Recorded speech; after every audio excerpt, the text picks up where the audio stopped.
भगवान की जो योजना होती है ना, वो भगवान ने प्री प्लान करके रखा है। Everything is pre decided. Yes, आजकल बहुत सारी जगह पे एस्ट्रोलॉजी चलती है, लोग सिखाते हैं, लेकिन हमको जिस तरह से एस्ट्रोलॉजी सिखाया गया है, मैं ऐसा मानता हूँ कि आज के ज़माने में ऐसा सीखना बहुत मुश्किल है। ज्योति मतलब क्या? ज्योतिष, आज बोलते हैं ज्योतिष, लेकिन ओरिजिनल नेम है ज्योति ख। ज्योतिखा।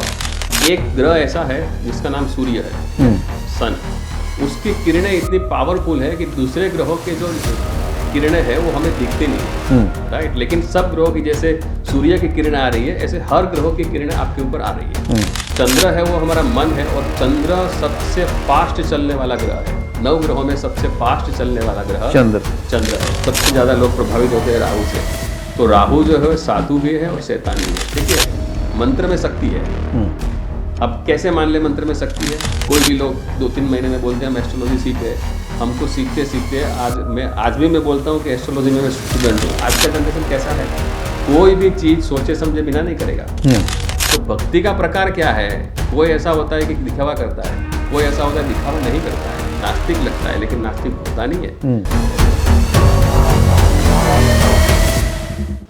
Friends World TV, Indus Age, Radio Bollywood Beats and Star World TV पे आपका बहुत बहुत स्वागत। आज सिडनी की धरती पे आचार्य जी आए हुए हैं और सिडनी में हमारे स्टूडियो आने के लिए सबसे पहले आपको बहुत बहुत स्वागत। आचार्य जी, आज आपसे जानना चाहेंगे, बिकॉज एक आपके पास ज्ञान का समुंदर है, हम कुछ उसमें से ज्ञान की बातें, कुछ बाल्टियाँ लेना चाहेंगे कि चाहे वो एस्ट्रोलॉजी का आपका बहुत ही एक लंबा सफ़र रहा है, और साथ ही साथ आप उसमें मास्टर्स, और साथ ही साथ आप हेड हैं, इंडियन मीन्स प्रीस्ट है, हेड प्रीस्ट आपका। हम ये सफ़र है एंड ऑल ओवर आप वर्ल्ड की बहुत सारी कंट्रीज़ में घूम चुके हैं, और साथ के साथ इस प्रोग्राम में मैं बात वास्तुशास्त्र की भी करूँगा। मैं स्टार्ट करता हूँ आपकी लाइफ जर्नी से, बिकॉज आपकी स्टार्टिंग कहाँ से हुई उससे जरूर जानना चाहेंगे। बिकॉज एस्ट्रोलॉजी के बीच में आपने मेरे ख्याल से बहुत सारे लोगों को, चाहे वो भविष्यवाणी हो, चाहे वो घर के उपाय हों या चीज़ें हों, किस तरीके से काम करती है। लेकिन मेरा पहला प्रश्न आपसे ये रहेगा, सिडनी में आपका स्वागत है, और आपकी शुरुआत कैसे हुई? मैं एक सोमनाथ क्षेत्र मूल नाम है, वो है प्रभास क्षेत्र जी। प्रभास क्षेत्र में भगवान सोमनाथ जो पहले ज्योतिर्लिंग के रूप में है, इसलिए उस क्षेत्र का नाम पड़ा है सोमनाथ। सोमनाथ के अंदर मेरी उम्र थी शायद 14 साल की उम्र में वहाँ एक बहुत बड़ा यज्ञ था। तो जो भी हमारे गांव के विद्वान थे, जो पंडित जी थे, वो सब उसमें एंगेज थे। और हमारे एक गुरु जी थे, उनका एक छोटा सा यज्ञ था। तो वहाँ पे उनको पंडित जी, क्योंकि सब एंगेज थे, तो पंडित जी की व्यवस्था नहीं हो रही थी, तो हम सब बच्चों को उन्होंने साथ में लिया। तो उस समय में 14 साल की उम्र थी, मुझे इतना कर्मकांड या पूजा पाठ के बारे में नॉलेज नहीं था। लेकिन उन्होंने कहा कि आपको एक महामृत्युंजय मंत्र भी आता है, तो हमारे लिए वो जरूरी है जी। तो हम उस यज्ञ में सम्मिलित हुए। और आप मानिए कि भगवान की जो योजना होती है ना, वो भगवान ने प्री प्लान करके रखा है। Everything is pre decided. Yes. तो वो प्री प्लान के अंदर भगवान ने ये डिसाइड किया था कि मैं पढ़ाई लिखाई करके कुछ अच्छा बनना चाहता था, लेकिन भगवान ने उस जीवन में मुझे वहाँ पे एंटर दिया, और वहाँ से फिर मैं पीछे मुड़ के देखा नहीं। फिर मेरी लाइफ की शुरुआत 14 साल की उम्र में मैं पहली बार यज्ञ में गया। फिर मेरा एक अंदर से भाव उत्पन्न हुआ, मुझे रुचि हो गई उस कर्म के प्रति, और वो गुरु जी ने मेरा हाथ पकड़ लिया कि तुम्हारा टैलेंट देख के, क्योंकि मैं पहली बार गया था और माइक में बोलना था, और मैंने बिंदास एकदम मंत्र को बोल दिया, जबकि मेरा पहली बार था। तो उनको एकदम मेरे पे कॉन्फिडेंस आ गया। तो वहाँ से फिर उन्होंने मुझे कर्मकांड के क्षेत्र में ज्ञान देना शुरू किया, और 2-3 साल के बाद मुझे एस्ट्रोलॉजी के गुरु मिले। उनका नाम था कश्यप महाराज। तो उनके द्वारा मुझे एस्ट्रोलॉजी का ज्ञान प्राप्त हुआ, और एस्ट्रोलॉजी का ज्ञान तो प्राप्त हुआ, आजकल बहुत सारी जगह पे एस्ट्रोलॉजी चलती है, लोग सिखाते हैं, लेकिन हमको जिस तरह से एस्ट्रोलॉजी सिखाया गया है, मैं ऐसा मानता हूँ कि आज के ज़माने में ऐसा सीखना बहुत मुश्किल है, क्योंकि प्रैक्टिकल एस्ट्रोलॉजी सिखाया हमने, कोई पुस्तकों में से नहीं सिखाया। प्रैक्टिकली एस्ट्रोलॉजी, क्या डिफरेंस है प्रैक्टिकली इन पुस्तकों में? पुस्तकों में ये होता है कि उसमें पुस्तकों में एक सिद्धांत दिया है, उस सिद्धांत के अनुसार आपका प्रैक्टिकली आपको ज्ञान दिया जाता है जी। और प्रैक्टिकल में क्या है कि आपके सामने, अब जैसे फॉर एग्जांपल मैं आपको बताता हूँ कि हम जिस जगह पे बैठते थे गुरु जी के पास, वो स्मशान के पास था। उस समय में वहाँ कोई आता नहीं था। मैं आज बात कर रहा हूँ 25 साल पहले की। तो वहाँ कोई आता नहीं था, रेयर में आते थे आश्रम में लोग। तो पहले से हमारे गुरुजी हमको पहले मैथमेटिक्स सिखाए, कुंडली कैसे बनाना है वो बना दिया। कुंडली बनाने के बाद प्रिडिक्शन कैसे करना है, तो उसके लिए प्रैक्टिकल नॉलेज। तो हमें गुरुजी बताते थे कि आप प्रिडिक्शन करो कि यहाँ कौन आएगा, कौन सी राशि का आएगा, कौन से कलर के कपड़े पहने होंगे, क्या खा के आया होगा। तो वो पहले से हमको लिखवा के रखते थे, और कौन से टॉपिक पे बात करेगा, रास्ते में उसको कौन सी चीजें मिली होगी, वो हम पहले से लिख के रखते थे। अब जो कोई भी अनायास समझो वो 6 घंटे का पीरियड होता है, उसके अंदर एंटर हुआ तो हम उससे पूछते थे। जितना चीजें उसमें हमने जो लिखा था वो अगर उनके साथ मैच हो गया तो पंडित गुरुजी बता रहे थे कि ये अगर आप देखो कि कुंडली में तो ऐसा ही होगा। तो ये प्रैक्टिकल नॉलेज हमें दिया गया, और इस तरह से हमारी ज्योतिष की जर्नी शुरू हुई। और ज्योति मतलब क्या, ज्योतिष आज बोलते हैं ज्योतिष, लेकिन ओरिजिनल नेम है ज्योति ख। ज्योति ख यानी खगोल, गैलेक्सी, दुनिया, गैलेक्सी, ब्रह्मांड। और ब्रह्मांड की जो ज्योति है उसका आपके पास नॉलेज आना, और उसी ब्रह्मांड में 9 ग्रह, बहुत सारे 27 जो हमारे स्टार नक्षत्र है वो सब वहाँ रहते हैं। उनके द्वारा, उनके संबंधों के द्वारा उस गणना को आप तक पहुंचाना, लोगों तक पहुंचाना। एक ज्योतिष के बारे में आजकल लोग बहुत सारी अफवाहें फैलाते हैं, लेकिन ये शास्त्र है और शास्त्र कभी झूठे नहीं होते। हाँ, उसको यूज़ करने वाले लोग गलत हो सकते हैं, लेकिन शास्त्र कभी झूठा नहीं होता। तो ज्योतिष जो है वो मार्गदर्शन है, गाइड करना आपको। मैं आपको बता सकता हूँ कि आपकी कुंडली के हिसाब से कि भाई आगे खड्डा है, मैंने आपको अलर्ट कर दिया। मैं डरा नहीं रहा हूँ, मैं आपको अलर्ट कर रहा हूँ कि भाई आगे खड्डा है तो अपना प्लान बनाओ, थोड़ा सेफ्टी से जाओ। हाँ, कूद के जाना है, साइड से जाना है, नीचे उतर के जाना है, उसके लिए पहले से प्लान बना लो। तो ज्योतिष का काम यह है। ज्योतिष कभी किसी को गलत राह पे ले जाना या कोई जादू टोना चमत्कार, वो ज्योतिष में कभी नहीं आता। तो इस तरह से हमारी जर्नी शुरू हुई, और भगवान की कृपा रही, और भगवान आदि ज्योतिर्लिंग, सबसे पहला ज्योतिर्लिंग, और वहाँ भगवान ने मुझे अपनी सेवा में भगवान की कृपा से मौका लगा। तो भगवान की हम सेवा करते हैं, पूजा पाठ करते हैं और भगवान का श्रृंगार करते हैं। तो ये आज 14 साल से मैं करता आया हूँ। तो इसी तरह से फिर उसमें जैसे आपने बताया, अच्छे अच्छे बड़े बड़े लोग आते हैं, उनकी पूजा पाठ करवाना। तो ये एक ऐसा है ना, भगवान आपको पात्रता देते हैं, उस पात्रता में आप कितना परफॉर्मेंस प्रॉपर करते हो, ये आपका पात्रता को और भी ऊपर ले जाएगा। जब आप पात्रता के हिसाब से परफॉर्मेंस नहीं करते हो तो आपका ग्रेड नीचे जाएगा। तो बस यही भगवान की कृपा रही, और हमारी जर्नी ऐसे ही आज तक चल रही है।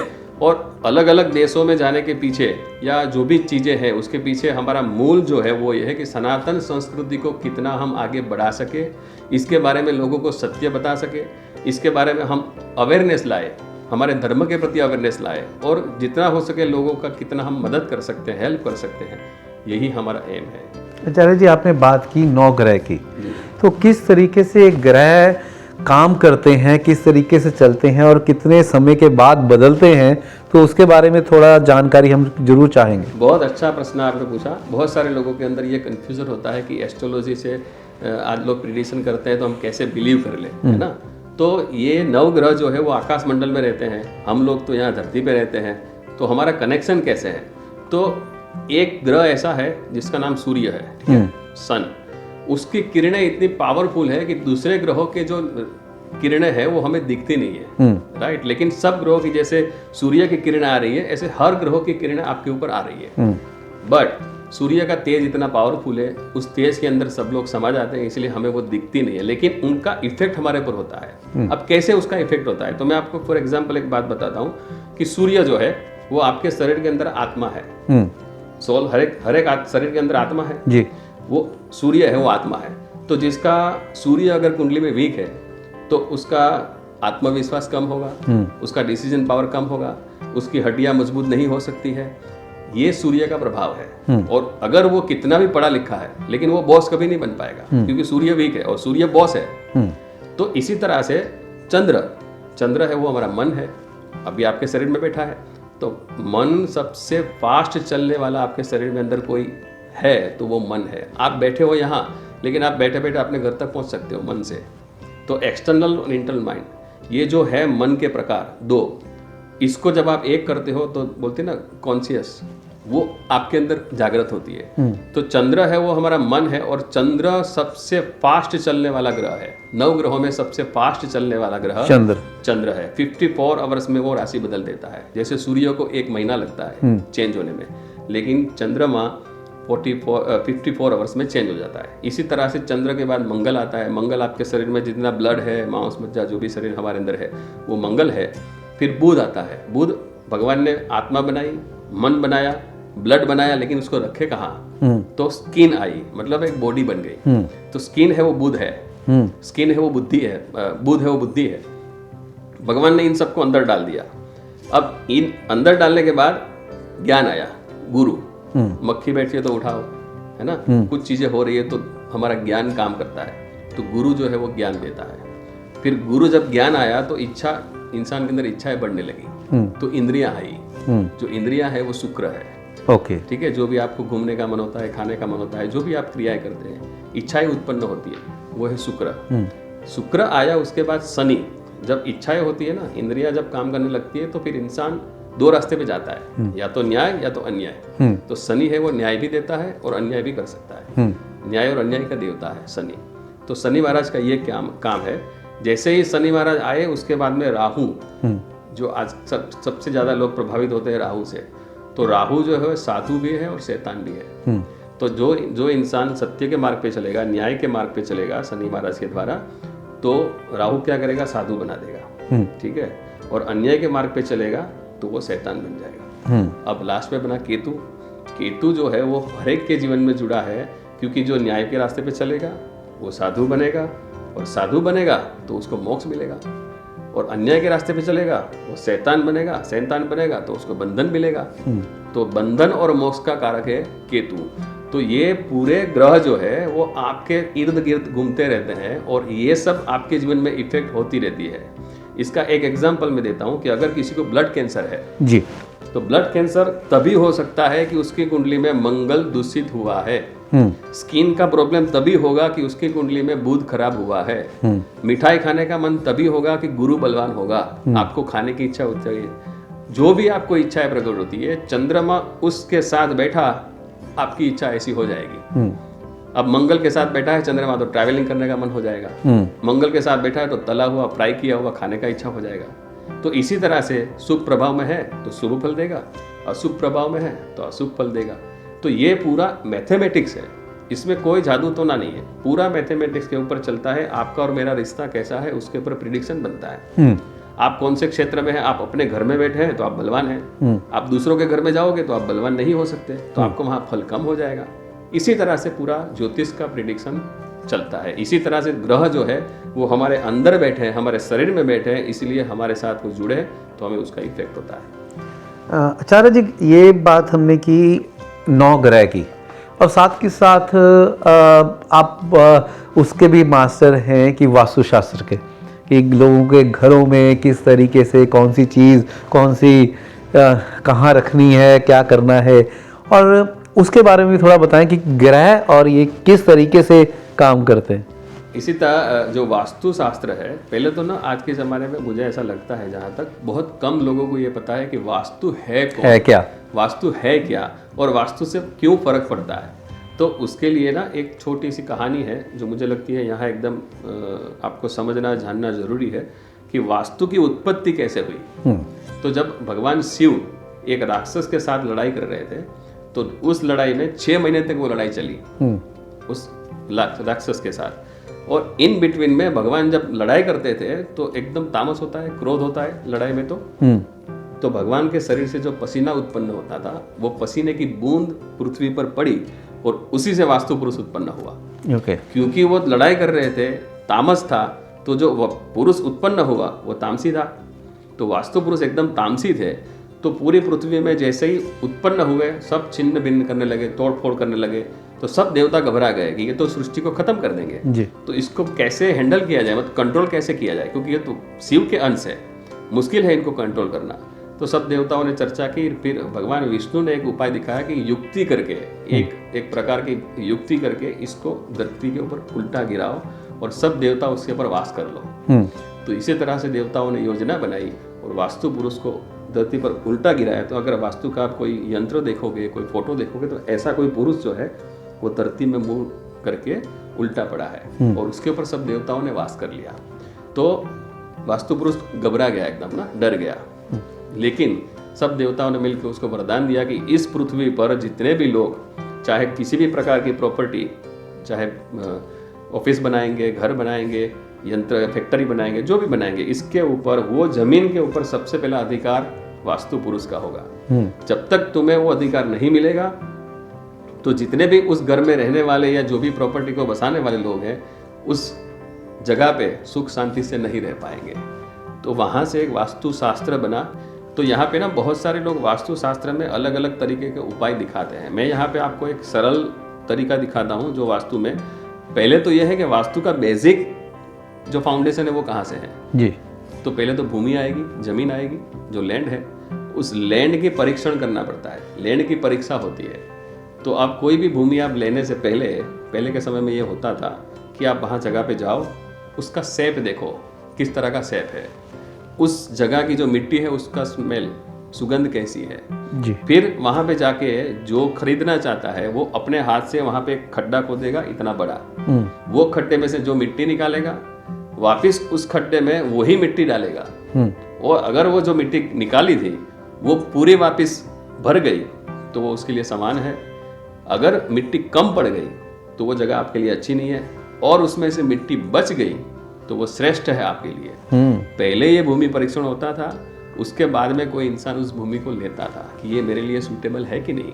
तो आज के ज़माने में तो ये होता ही नहीं है। तो पहले तो वास्तु का आपसे सबसे पहला जो स्टेप है वहीं पे आप फेल हो गए जी। तो वास्तु दोष तो समझो वहाँ से उत्पन्न हो ही गया, क्योंकि पहला स्टेप ही आपने फॉलो नहीं किया। लेकिन आचार्य जी जहाँ पे ऑलरेडी घर बने हुए हैं जी, तो लोग तो बना बनाया घर ले रहे हैं, तो वो कहाँ पे जाके खड्डा खोलेंगे? इसीलिए सामान्य जो आज के ज़माने की परिस्थिति के हिसाब से, देश काल बोलते हैं इसे, देश काल के हिसाब से अगर आप ये सब नहीं कर पाते हैं, और समय के हिसाब से यहाँ पे हमने दुबई में एक्सपीरियंस किया है कि जितने भी बिल्डिंग है अगर हम वास्तु के हिसाब से देखने जाते हैं तो उसका जो ईस्ट है ना वो क्रॉस में ही आता है। जैसे दीवार में आना चाहिए या कभी मैच नहीं होता, वो कोने में ही मैच होता है जी। तो ये वहाँ की एक भौगोलिक स्थिति है, वहाँ का एक अपना एक्सपीरियंस। तो ऐसी स्थिति में क्या किया जाता है कि जो कोई भी घर बनता है या जो कोई भी लोग वास्तु में मानते हैं या घर के हमारे वेदों शास्त्रों में मानते हैं, उनके लिए एक सरल उपाय है।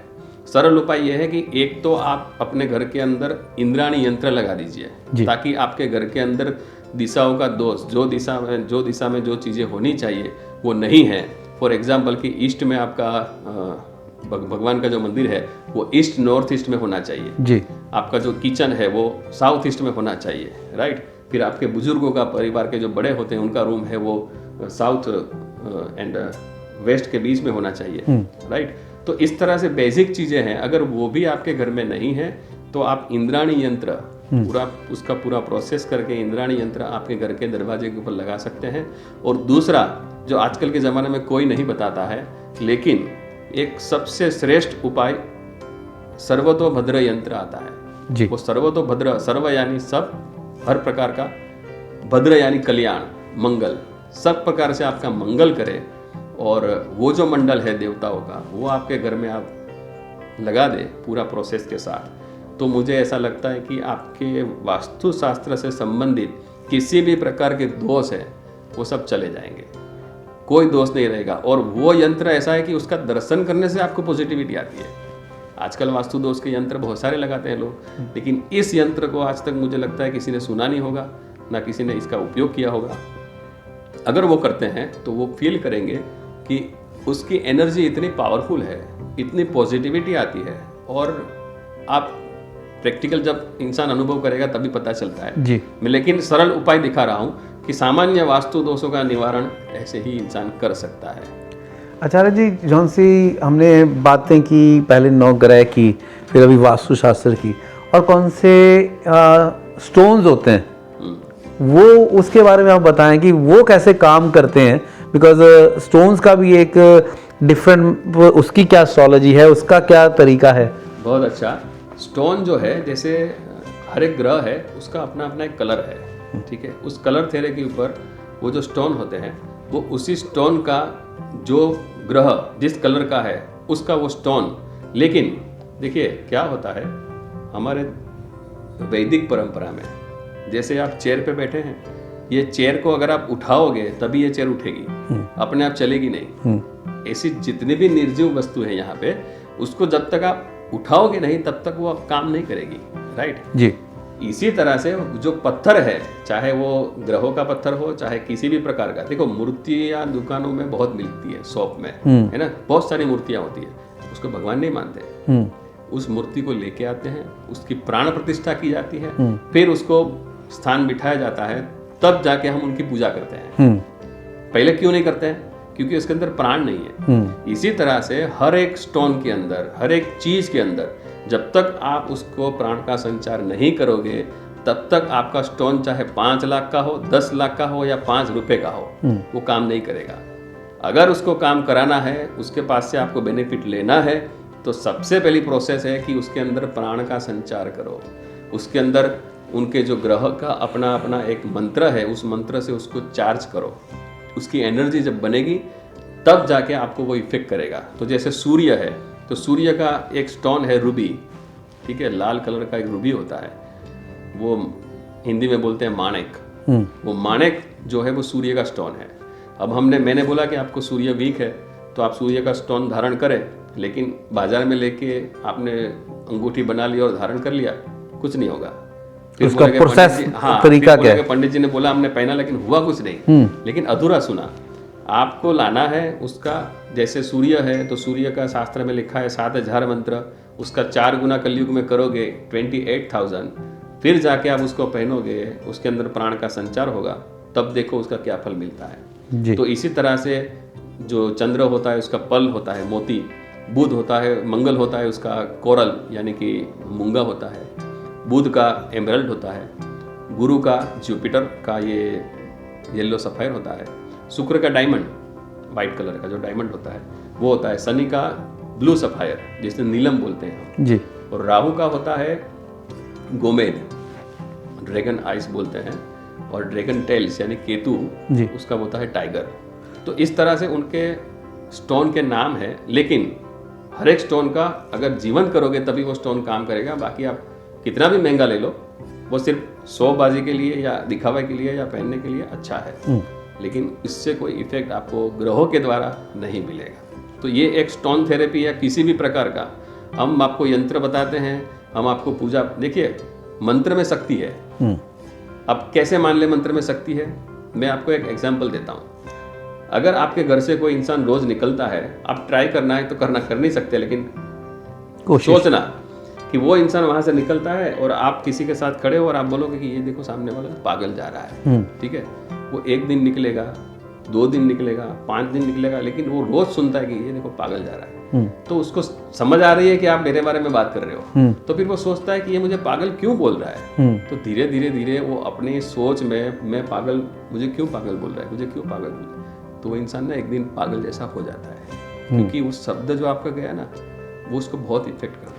नेगेटिविटी, हाँ, नेगेटिविटी या पॉजिटिविटी, लेकिन वो जो आपके निकले ना वर्ड्स, वो वर्ड्स उसको बहुत इफेक्ट करते हैं। और इसी तरह से अब जैसे मैं सूर्य का मंत्र बोलूंगा कि ओम राम रीम रोम सह ओम सूर्याय नमः, ओम राम रीम रोम सह ओम सूर्याय नमः, तो आप समझो कि मैं 28,000 टाइम उसको फ्लो जाएगा। तो जब फ्लो जाएगा तो वहाँ से उसका रिप्लाई, जैसे बाउंस बैक होता है ना, तो वहाँ से उसका रिप्लाई आता है जी। तो ये जो मंत्र की थेरेपी है ना, वो इस तरह से जब उसका मंत्रों का फ्लो जाएगा तो 100% वहाँ सामने से रिप्लाई आएगा। तो यही थेरेपी काम करती है। बाकी इसमें लोग जिस तरह से प्रेजेंटेशन करते हैं कि आपका ये हो जाएगा, नहीं, किसी को भी भ्रमित करने वाली ये चीज़ें नहीं है। ये प्योर शास्त्रोक्त मैथमेटिक्स से चलने वाली सब चीज़ें हैं। बस इसको जानना समझना ये हमारे लिए बहुत ज़रूरी है। आचार्य जी, मैं आपसे ये जरूर जानना चाहूँगा जाने से पहले कि आपने सारे के सारे चीज़ें बताई, और साथ के साथ एक चीज़ और जानना चाहूँगा, आप फेस रीडिंग भी करते हैं, ठीक है? वो तो मैं कैमरे पे अपनी ही करवाऊंगा सबसे पहले तो वो किस तरीके से काम करती है और उसमें क्या है? देखिए, हमारे शास्त्र में सामुद्रिक शास्त्र बताया है। सामुद्रिक शास्त्र यानी क्या?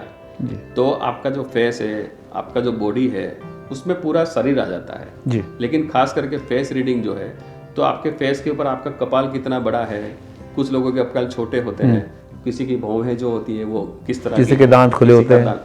तो इसके ऊपर उसमें पूरा उसका प्रिडिक्शन दिया है। वो देखिए हर एक प्रकार का नॉलेज है ना वो प्योर और सटीक है। बस ये है कि आप आजकल ना बोलते हैं पढ़ाई करो, बहुत पढ़ाई करो, अच्छी पढ़ाई करो, ठीक जी। है। हम क्या बोलते हैं पता है, हम बोलते हैं कि पढ़ाई करो, लेकिन कितनी पढ़ाई की है ना ये जरूरी नहीं है, सही कितनी की कैसी है। पढ़ाई की है ये बहुत जरूरी है। जी तो शास्त्र सत्य है, बस हम उसको समझ नहीं पा रहे हैं। इसलिए हम कोई भी लोग 2-3 महीने में बोलते हैं हम एस्ट्रोलॉजी सीख गए। हमको सीखते सीखते आज भी मैं बोलता हूँ कि एस्ट्रोलॉजी में मैं स्टूडेंट हूँ। क्यों? क्योंकि वो तो समुद्र है, समुद्र में से आपको बूंदाबांदी में मिल जाए तो आपका भाग्य है। और हम बोलेंगे कि नहीं मैं तो उसमें गुरु हो गया हूँ, ऐसा नहीं हो सकता। तो समुद्रिक शास्त्र के हिसाब से आपके जो चेहरे का वर्णन है उसके हिसाब से कुछ लक्षण के प्रिडिक्शन लिखे हैं। उस हिसाब से इंसान का स्वभाव, इंसान की बिहेवियर, इंसान की वाणी, इनका वर्तन, ये सब चीज़ें होती है, राइट।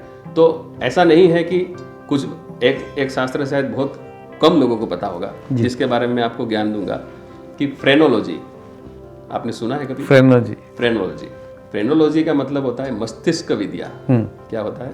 मस्तिष्क विद्या। अब ये पूरा जो नॉलेज है ना वो मस्तिष्क विद्या का है। आपके मस्तिष्क के अंदर हर एक प्रकार, क्योंकि ब्रह्मांड है पूरा, सहस्त्रार चक्र है ना, पूरा ब्रह्मांड वहां विराजमान है। अब ब्रह्मांड में 9 ग्रह तो है ही, तो आपके मस्तिष्क में सब कुछ है। बस ये है कि आपको उस मस्तिष्क के अंदर पड़ी हुई चीजों को जागृत करना है, उसको जानना है, समझना है। और ये सब कैसे आता है? प्रिडिक्शन तो मैथमेटिक्स तो है ही, लेकिन साथ में उपासना अगर आप नहीं करेंगे, जैसे मैं आपको बोलता हूँ कि आपका ग्रह ये खराब है, लेकिन पहले मैंने अपने आप के ग्रह देखे हैं। तो हमारे गुरुजी हमको पहले ये सिखाया कि पहले अपने 9 ग्रहों को सीधा करो, यानी उनकी उपासना करके उनकी जो एनर्जीज है वो अपने अंदर लाओ। तो हमने प्रत्येक 9 ग्रहों के 1.25 लाख जप करके उनको हमने बोलते हैं ना हमारी फेवर में लिया। तो जब हम कुंडली लेते हैं तो सामने से हमें ग्रह जो है ना वो ऐसे फील, मतलब अंदर से आने लगती है इंट्यूशन कि ऐसा बोलो, ऐसा ही होगा, ऐसा ही होगा। तो ये भी एक उपासना, और एस्ट्रोलॉजी, मैथमेटिक्स, ये सब मिलता है तब जाके प्रिडिक्शन होता है। तो सामुद्रिक शास्त्र में किसी के भी इंसान के फेस को देख के आप प्रिडिक्शन कर सकते हो, हस्तरेखा को देख के प्रिडिक्शन कर सकते हो। किसी के पास कुंडली नहीं है, कोई भी आधार नहीं है, तो आप देखोगे कि फिर भी लोग प्रिडिक्शन कर सकते हैं। तो मस्तिष्क विद्या है। फिर कुंडली, जन्म कुंडली, एस्ट्रोलॉजी इतनी पावरफुल चीज है। इसमें एक पार्ट आता है नवमांस, यानी हर 6 घंटे का प्रिडिक्शन। अब मैंने अभी 9 मास के ग्रह याद रखे हैं, ठीक है। इस 6 घंटे में कोई भी आता है तो उसको कुछ बोलने की जरूरत नहीं है, क्योंकि मुझे ग्रहों का पता है, मेरे दिमाग में तो सब चल रहा है। तो वो जो आएगा ना तो मैं बोलूंगा तुम ये प्रश्न पूछने आए हो, तुम्हारे दिमाग में ये चल रहा है। सामने वाला सोचेगा यार ये तो कुछ विद्या जानते हैं, 6 घंटे में मेरे दिमाग में क्या चल रहा है। तो लोग ऐसा सोचते हैं कि ये तो कुछ विद्या जानते हैं, बट ये एक प्रकार का पूरा मैथमेटिक्स है। ये कुछ रहस्य वाली चीजें होती है जो ज़्यादा लोगों के सामने रखी नहीं जाती, लेकिन फिर मैं तो जो सत्य है वो ओपन कर रहा हूँ, और ये यही सत्य है जी। तो प्रिडिक्शन, उसके लिए भी एक समय होता है, उसके लिए भी एक माहौल होता है, और उसके द्वारा सब कुछ किया जाता है, और वो 100% आपको टच करता है, 100%। बस ये है कि आपकी नॉलेज कितनी है, आपने कितना प्रॉपर सीखा है, ये सबसे बड़ी चीज़। तो आप कैमरे के आगे नहीं बताना चाहते? देखिए, विद्या का कभी प्रदर्शन नहीं होता जी। जरूर आप जब चाहेंगे तो हम आराम से बैठ के उसके लिए चर्चा करेंगे जी। लेकिन कैमरे के सामने है, क्योंकि मेरा भी अभी दिमाग कैमरे में चल रहा है, आपके सामने चल रहा है, लेकिन उसके लिए प्रॉपर फोकस होना चाहिए। क्योंकि क्या होता है, लोग हमारे पास आते हैं तो अपने ऐसे ऐसे क्वेश्चन लेके आते हैं, उनके जीवन की दैया डगमगा रही होती है, उनके जीवन का आधार होता है। कहने का मतलब है आपके पास इतने बड़े बड़े बॉलीवुड स्टार्स आते हैं, इतने बड़े बड़े president, prime minister of India, इतने बड़े बड़े बिजनेसमैन आते हैं। सो क्या मीन्स ठीक है कि हर बंदे के पास इश्यूज होते हैं, हर बंदे के पास अलग अलग चीज़ें होती हैं, लेकिन इतने बड़े बड़े बंदे आते हैं तो हर बार वो डगमगाते थोड़ा आते हैं। वो तो वो एक पूजा होती है या एक मेथड होता है। तो एक ओकेजनली जब चीज़ें होती हैं तो उसमें लोग आते हैं, हर कोई जो है वो डगमगाता नहीं आता है, लेकिन कभी कभार जब आप विद्या, कोई भी प्रोसेस होता है ना हर एक चीज़ का, उस प्रोसेस से बाहर जाके जब काम करोगे तो जो विद्या है ना वो आपको कभी काम नहीं देगी जी। तो एक हर एक चीज़ का एक समय होता है। उस समय में जब हम बैठ के, क्योंकि हम उसको डिटेल में पढ़ेंगे जी। उसको जानेंगे समझेंगे, क्योंकि सामने वाले का फ्यूचर, सामने वाला हमारे पर भरोसा करके आया है जी। तो हमारे जवाब का उसके ऊपर बहुत प्रभाव होता है जी। तो उसको सोच समझ के उसको रिप्लाई देना ताकि उसके जीवन में उसके हिसाब से वो आगे बढ़ पाए, तो वो सब चीज़ें प्रॉपर होती है। और बाकी जैसे आपने सेलिब्रिटीज़ या पॉलिटिशियन या जो सबकी हम बात कर रहे हैं, तो ज़रूरी नहीं है कि देखिए सबके ऊपर भगवान की कृपा होती है, कृपा के बिना कोई कहीं भी कहीं पहुंच नहीं सकता जी। तो जो लोग आते हैं सब आस्था लेके मंदिर में आते हैं, भगवान की सेवा पूजा पाठ करते हैं, ये भी एक तरीका होता है जी। हर कोई लोग प्रॉब्लम है इसलिए पूजा कर रहा है, उस तरह की सोच रखता है, ऐसा जरूरी नहीं है। भक्ति का सबका अपना अपना प्रकार है, तो कोई पूजा पाठ से भक्ति करता है, कुछ लोगों की सेवा करके भक्ति करते हैं, कुछ लोग सबको पास में बुला के कुछ मदद कर देते हैं, तो सबके अपने अपने प्रकार है। आचार्य जी, मैं जाने से पहले एक बार आपका बहुत बहुत शुक्रिया करूंगा कि आपने कौन सी ज्ञान की बातें सबके साथ शेयर की। लेकिन एक ये भी पूछना चाहूँगा कि जो आज का यूथ है उसको भगवान के साथ कैसे जोड़ा जाए, और आप सबके लिए क्या मैसेज देना चाहेंगे? मैं पूरे यूथ को, बहुत अच्छा आपने जो प्रश्न पूछा है और बहुत ज़रूरी है आज के ज़माने में, क्योंकि मैं ऐसा मानता हूँ कि आज का जो यूथ है ना वो बहुत लकी है। जी। किस तरह से लकी है? क्योंकि आज के ज़माने के अंदर उनको जो फैसिलिटीज़ मिली है, जो व्यवस्थाएं मिली है, जो एक समय में किसी को पता ही नहीं था कि ऐसी व्यवस्थाएं हो सकती है। जी। इतना आसान सब चीज़ें, एक क्लिक में सब कुछ मिलता है। जी। एक क्लिक में सब कुछ मिलता है। ऐसी स्थिति में भक्ति करना मैं मानता हूँ बहुत आसान है। तो लघु उपाय, मतलब छोटा सा उपाय ये है कि जब आप कहीं पर काम पे जा रहे हो, तो अपना ट्रैवलिंग कर रहे हो, गाड़ी में बैठे हो, कार चला रहे हो, तो आप किसी का भी पॉडकास्ट सुन लो, किसी का भी मंत्र जाप सुन लो, कोई भी स्तोत्र सुन लो। घर पे बैठ के नहीं कर पा रहे हो तो किसी का भी मंत्र सुन लो। तो ये भक्ति करने का एक तरीका है जी। और ये एकदम इजी वे है जो आप अपने साथ लेके चलते हो, उसी में से करना है, कोई नई चीज़ है नहीं। और दूसरी बात कि यंग जनरेशन जो है ना, मुझे बहुत आनंद आता है, क्योंकि यंग जनरेशन, आज का जनरेशन कैसा है, कोई भी चीज़ सोचे समझे बिना नहीं करेगा। जो पहले के समय में माँ बाप बोलते थे कि ये करो तो कर लेते थे, क्वेश्चन मार्क नहीं लगाते थे। आज की जनरेशन क्वेश्चन मार्क लगाती है, भाई करेंगे सही लेकिन क्यों। तो ये जो क्यों है, ये मैं मानता हूँ कि बहुत अच्छा है, ताकि उनको उस नॉलेज का ज्ञान मिलेगा, वो समझेंगे और समझ के जो काम करेंगे ना उसका 4 गुना फल है। तो मैं तो इस आज के ज़माने के जितने भी यंग जनरेशन है उनको मैं यही सलाह दूंगा, आपके पास अपॉर्चुनिटी बहुत अच्छी है, इस अपॉर्चुनिटी को अपनाइए। और अपने साथ मोबाइल है, मोबाइल के अंदर सब दुनिया का सब वर्ड इसमें समाई है, तो उसको आप यूज़ करिए। एक क्लिक करके आप भगवान का नाम स्मरण कर सकते हैं, कथाएं सुन सकते हैं, अच्छे अच्छे ज्ञान वाली बातें सुन सकते हैं, बहुत सारे पॉडकास्ट होते हैं। एक ज़रूरी नहीं कि सिर्फ आप भक्ति का या भगवान का नाम सुनो, ऐसे पॉडकास्ट भी होते हैं जो आपके बिजनेस से संबंधित है। तो भक्ति करने के लिए, भगवान के पास जाने के लिए भगवान के सामने बैठना ज़रूरी नहीं है। इसके लिए एक छोटी सी कहानी है, थोड़ा टाइम लूँगा। तो एक राजा था, वो बहुत अच्छा राजा था, प्रजाओं को बहुत अच्छे से रखता था। उसकी रानी जो थी वो आध्यात्मिक थी, भगवान को बहुत मानती थी। तो उन्होंने राजा को कहा कि आप इतना अच्छा काम कर रहे हो लेकिन कभी भगवान का नाम नहीं लेते हो। तो राजा ने कहा कि आप उसमें ना पड़े, मैं अपनी भक्ति कर रहा हूँ अपने हिसाब से, लोगों की सेवा मेरी भक्ति ही है, लेकिन आप भगवान का नाम क्यों नहीं लेते हैं। तो रानी को ऐसा मन में लगता था कि यार इतना अच्छा मेरा राजा है, तो मेरे स्वामी है, तो क्यों भगवान का नाम नहीं लेते हैं। तो उन्होंने मन में संकल्प किया कि अगर इनके मुख से भगवान का नाम निकलेगा तो मैं पूरे नगर में उत्सव कराऊंगी। तो समय गया, 10-15 दिन गए। एक दिन ऐसा हुआ कि वो उत्सव की तैयारी कर रही थी। अब उत्सव की तैयारी कर रहे थे तो राजा ने पूछा कि क्या कर रहे हो। तो बोले बस उत्सव मना रही हो। तो बोले क्यों लेकिन। तो बोले मैंने ऐसा संकल्प किया था कि आपके मुख से जब भगवान का नाम निकलेगा तो मैं उत्सव मनाऊंगी। तो राजा ने कहा कि ऐसा हो ही नहीं सकता, मैंने कभी भगवान का नाम लिया ही नहीं है और ऐसा पॉसिबल ही नहीं है। तो रानी ने कहा कि नहीं नहीं, मैंने अपने कान से सुना है। तो राजा को विश्वास नहीं हुआ। बोले आप सच बोल रहे हो। बोले मैं एकदम सच बोल रही हूँ, मैं आपके सामने झूठ क्यों बोलूंगी। तो बोले एक काम करो, मेरे साथ चलो। उनका हाथ पकड़ के भगवान के मंदिर में ले गए। भगवान के सामने जाके बोला कि अब सच बताओ, मैं सच में मेरे मुख से भगवान का नाम निकला है। तो रानी ने कहा कि हाँ, आप नींद में थे और आपके मुख से राम राम राम ऐसे शब्द निकल रहे थे, भगवान का नाम निकल रहा था। तो राजा ने कहा कि अगर ये बात आपकी सत्य है, तो उन्होंने हाथ में पानी लिया और पानी लेके भगवान के सामने जल छोड़ा और कहा कि मैं अपने शरीर का त्याग करता हूँ। क्यों? उन्होंने अपना शरीर का त्याग कर दिया इसीलिए कि मेरे अंदर से अगर मेरा राम बाहर निकल गया तो मेरा शरीर कुछ काम का नहीं है, तो इस शरीर का मैं क्या करूं। तो भक्ति का प्रकार क्या है, कोई ऐसा होता है कि दिखावा करता है, कोई ऐसा होता है दिखावा नहीं करता है, नास्तिक लगता है लेकिन नास्तिक होता नहीं है, वो दिल से भगवान के साथ जुड़ा है। तो किसी को भी आप नहीं बोल सकते हो कि आप भक्ति करते हो कि नहीं करते हो, लेकिन ये आसान तरीके हैं जो आप अंदर से अपने आप में भी नाम स्मरण कर सकते हो, किसी को पता भी ना चले, और मन में भगवान का नाम स्मरण कर सकते हो। तो यही सलाह है कि जितना भी हो सके भगवान के नाम से जुड़े बस। आचार्य जी, एक बार मैं आपका बहुत बहुत शुक्रिया करूंगा स्टूडियो में आने के लिए। साथ में मैं बिमला जी का एंड शोभना जी का भी शुक्रिया करूंगा जो आपको यहाँ पे लेके आए और मेरे साथ बातचीत करने का मौका मिला। तो दोस्तों, अगर आपको कोई भी आपका क्वेश्चन हो या कोई भी हो, आप कमेंट्स में लिख सकते हैं और मेरे पास मेरे नंबर पे भेज सकते हैं, मैं आचार्य जी तक जरूर पहुँचाऊँगा। और एक बार ऑस्ट्रेलिया की धरती पे आपका बहुत बहुत स्वागत। और जाते जाते आप सबको एक क्या मैसेज देंगे? मैं जाते जाते पूरे इस धरती पर रहने वाले सभी और जो मुझे सुन रहे हैं आपके माध्यम से, इन सबको यही कहना चाहता हूँ कि जीवन में आप सत्य के मार्ग पे चले, जितना हो सके व्यास जी के 2 वचन है उसको याद रखें, परोपकाराय पुण्याय पापाय परपीडनम।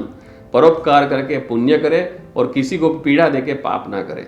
ये 2 चीज़ें जीवन में याद रखेंगे तो आप पूरे धर्म के रास्ते पे हैं, इसमें कोई दो राय नहीं है। नमस्कार। नमस्कार।